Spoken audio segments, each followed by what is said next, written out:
ఇప్పుడే country delight యాప్ని download చేసుకోండి. Download the country delight app now. నమస్తే, వెల్కమ్ టు సుమన్ టీవీ. ఆంధ్రప్రదేశ్లో మద్యం కుంభకోణం జగన్మోహన్ రెడ్డి గారు ముఖ్యమంత్రిగా ఉన్న సమయంలో ఏదైతే మద్యం కుంభకోణం జరిగిందో ఆ కుంభకోణానికి సంబంధించిన ఇన్వెస్టిగేషన్ సిట్ అధికారులు చాలా సీరియస్ గా ముందుకు తీసుకెళ్తా ఉన్నారు. వేగంగా విచారణ జరుపుతున్నారు. ఇప్పటికే చెవిరెడ్డి భాస్కర్ రెడ్డి జగన్మోహన్ రెడ్డి గారికి right hand Chevireddy Bhaskar Reddy arrest అయ్యారు. ప్రస్తుతం 3 రోజులు కస్టడీకి తీసుకున్నారు. 2 రోజుల కస్టడీ కూడా ముగిసింది. చివరి రోజు కస్టడీ తీసుకొని విచారణ చేస్తున్నటువంటి పరిస్థితుంది. ఒక కీలక పరిణామం ఏంటంటే చెవిరెడ్డి భాస్కర్ రెడ్డి అత్యంత నమ్మకస్తులు అనుచరులుగా ఉన్న బాలాజీ, నవీన్ కృష్ణ వీళ్ళిద్దరిని కూడా మధ్యప్రదేశ్లో అరెస్ట్ చేసి తీసుకొచ్చారు. ఒకసారి నోటీసులు ఇచ్చింది సిట్, మీరు విచారణకు రండి అని. కానీ వాళ్ళు విచారణకు సహకరించకుండా మధ్యప్రదేశ్కు పారిపోయారు. మధ్యప్రదేశ్కు పోయి సిట్ అధికారులు అక్కడ వాళ్ళని అరెస్ట్ చేసి ఆంధ్రప్రదేశ్కి తీసుకొచ్చారు. విజయవాడ ఏసీబీ న్యాయస్థానంలో రిమాండ్ రిపోర్ట్ కూడా పొందుపరిచారు. వాళ్ళకి సంబంధించిన డీటెయిల్స్, చెవిరెడ్డి అనుచరులు ఏ విధంగా చెవిరెడ్డికి సహకరించారు, చెవిరెడ్డికి ఏ విధంగా ఈ మధ్య కుంభకోణంలో పాత్రదారులుగా ఉన్నారన్నది ఒక్క 2 నిమిషాలు మీకు ఎక్స్ప్లెయిన్ చేసే ప్రయత్నం చేస్తా. చెవిరెడ్డి భాస్కర్ రెడ్డి ఆయన ఫ్రెండ్ వెంకటేష్ నాయుడు ఈ కేసులో ఇన్వాల్వ్ అయి ఉన్నారు. వాళ్ళు ఆల్రెడీ అరెస్ట్ అయి ఉన్నారు. వెంకటేష్ నాయుడుకి సంబంధించినటువంటి ఇల్లు హైదరాబాద్ లో కూడా ఉంది. హైదరాబాద్ లోనే చాలా వరకు మద్యం ముడుపుల్ని దాచిపెట్టారు. హైదరాబాద్ లో రాజకేశరెడ్డి ఈ మద్యం కంపెనీల నుంచి లంచాలు వసూలు చేయటం అవన్నీ కూడా వెంకటేష్ నాయుడుకి ఇవ్వటం, వెంకటేష్ నాయుడు ఇంట్లో ఆ ముడుపుల్ని భద్రపరచడం. ఈ చెవిరెడ్డి అనుచరులు ఉన్నారు కదా, బాలాజీ, నవీన్ కృష్ణ, వీళ్ళు వెంకటేష్ నాయుడు ఇంటికి వెళ్తారు. అక్కడి నుంచి డబ్బులు తీసుకొస్తారు, డబ్బులు తీసుకుంటారు.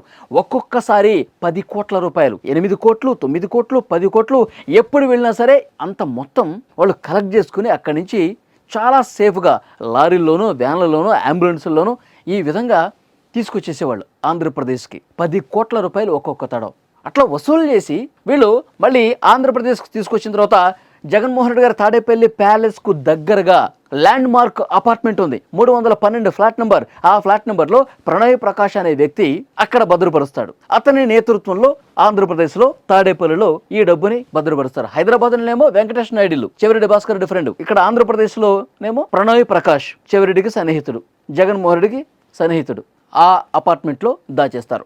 తర్వాత ఈ బాలాజీ, నవీన్ కృష్ణ అనేటువంటి చెవిరెడ్డి అనుచరులు మళ్ళీ ఇక్కడి నుంచి తాడేపల్లి ప్యాలెస్లో అపార్ట్మెంట్లో దాచిపెట్టిన సొమ్ముని ఎలక్షన్ టైంలో ఒక్కొక్క అభ్యర్థికి 3 కోట్ల రూపాయలు, 5 కోట్ల రూపాయలు ఈ విధంగా పంచుకుంటూ పోయారు. చిత్తూరులో, ప్రకాశం జిల్లాలో, గుంటూరు జిల్లాలో ఈ విధంగా జగన్మోహన్ రెడ్డి గారు ఏ నియోజకవర్గ అభ్యర్థికి ఇవ్వాలి అని చెప్పి డైరెక్షన్ ఇస్తే ఆ అభ్యర్థికి మళ్ళీ వీళ్ళే తీసుకుని చేరవేశారు. ఇది చాలా స్పష్టంగా అర్థమైంది. సిట్ అధికారుల ఇన్వెస్టిగేషన్లో ఈ విషయాలన్నీ కూడా బయటపడ్డాయి. కారు నంబర్తో సహా ఏ కారులో తరలించారో ఆ కారు నంబర్తో సహా వీళ్ళు ఆ డబ్బుల్ని హైదరాబాద్ నుంచి ఆంధ్రప్రదేశ్లో మళ్ళీ ఇతర నియోజకవర్గాలకి ఈ విధంగా చేరవేశారు. చాలా కీ రోల్ పోషించారు. చెవిరెడ్డి భాస్కర్ రెడ్డికి అత్యంత నమ్మకస్తులుగా ఉన్నటువంటి వాళ్ళ అనుచరులు, ఒకతనేమో గన్మన్ను, ఒకతనేమో పిఏ, వీళ్ళు ఈ విధంగా డబ్బులన్నింటినీ కూడా పార్టీ కోసం ఎన్నికల్లో ఖర్చు పెట్టారు. ఈ మద్యం కుంభకోణంలో లంచాల రూపంలో తీసుకున్నటువంటి డబ్బును చాలా స్పష్టంగా సిట్ అధికారులు ఈ ఆధారాలన్నీ సంపాదించినటువంటి పరిస్థితుంది. సో డెఫినెట్గా ఇంకా కొన్ని ఆధారాలు సంపాదించాలి. ఎందుకంటే అసలు సూత్రధారి ఎవరో తెలియాలి కదా, ఎవరి డైరెక్షన్లో వీళ్ళు పనిచేశారో తెలియాలి కదా. మీరు డబ్బులు పలానా చోట దాచిపెట్టండి, పలానా అభ్యర్థికి మీరు ఇవ్వండి, ఇవన్నీ ఎవరు చెప్తే చేస్తుంటారు? చెవిరెడ్డి భాస్కర్ రెడ్డి అయినా, రాజకేశరెడ్డి అయినా, మిథున్ రెడ్డి అయినా, ఇంకొక వ్యక్తి అయినా, వాళ్ళ కింద పనిచేసే అనుచరులైనా, వీళ్ళందరూ పనిచేసేది ఒకే ఒక వ్యక్తి ఆదేశాలతో అన్నది చాలా స్పష్టంగా ఉంది.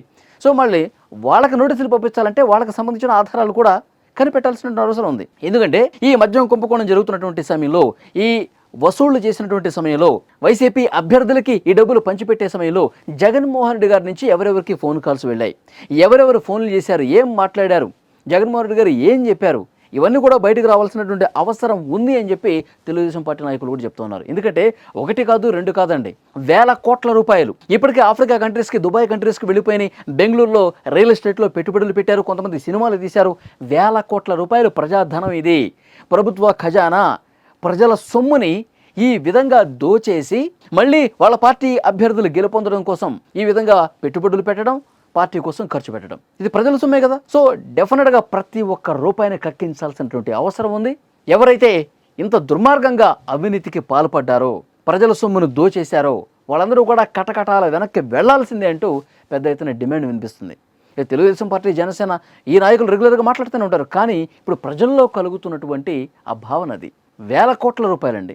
ఒకవైపు డబ్బుల్ని దోచేయటం, ఇంకొక వైపు వాళ్ళు మరేమన్నా అప్పటి వరకు ఇంటర్నేషనల్ బ్రాండ్స్, నేషనల్ బ్రాండ్స్, నాణ్యమైనటువంటి మద్యం ఇవి అమ్మిన పరిస్థితి ఉందంటే అదే లేదు. నాసి రకం బ్రాండ్లు తీసుకొచ్చి ఇష్టారీతన కల్తీ మద్యాన్ని అమ్మేసి ఒకవైపు ప్రజల ఆరోగ్యాన్ని చెడగొట్టడం, ఇంకొక వైపు వేల కోట్ల రూపాయలు దోచేయటం. ఇంత దారుణం ఆ గత ప్రభుత్వంలో జరిగిందని చెప్పి అందరూ మాట్లాడుకుంటున్న పరిస్థితి. సో సిట్ అధికారులు చాలా సీరియస్గా ఆధారాలు సంపాదిస్తున్నారు. చెవిరెడ్డిని విచారిస్తూ ఉన్నారు, ఇంకా చాలా మందిని విచారిస్తున్నారు, ఇంకా అరెస్టులు జరగాల్సినటువంటి అవసరం ఉందని చెప్తా ఉన్నారు. ఇంకా ఈ కేసు విచారణ ఎంత దూరం వెళ్తుందో చూడాలి. అసలు సూత్రధారి వైఎస్ జగన్మోహన్ రెడ్డే అని పెద్ద ఎత్తున కూటమి పార్టీల నాయకులు కూడా విమర్శిస్తున్నటువంటి నేపథ్యంలో మరి అంతవరకు సిట్ విచారణ వెళ్ళడానికి ఎంత సమయం తీసుకుంటుందో చూడాల్సిన అవసరం ఉంది. ఫ్రెండ్స్, మీరేమనుకుంటున్నారు? ప్రస్తుతం మద్యం కుంభకోణం సంబంధించి జరుగుతున్నటువంటి విచారణలు, అరెస్టులని మీరు ఏ విధంగా చూస్తారు? కామెంట్ రూపంలో తెలియజేయండి.